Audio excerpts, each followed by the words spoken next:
தெய்வம் என்பதா குருநாதன் என்பதா என்னை பார்த்து பார்த்து வளர்ப்பதனால் அன்னை என்பதா உனை தெய்வம் என்பதா குருநாதன் என்பதா என்னை பார்த்து பார்த்து வளர்ப்பதனால் அன்னை என்பதா உனை கடவுள் என்பதா கருணை வடிவம் என்பதா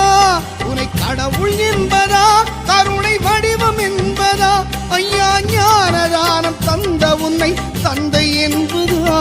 உனை தெய்வம் என்பதா குருநாதன் என்பதா என்னை பார்த்து பார்த்து வளர்ப்பதனால் அன்னை என்பதா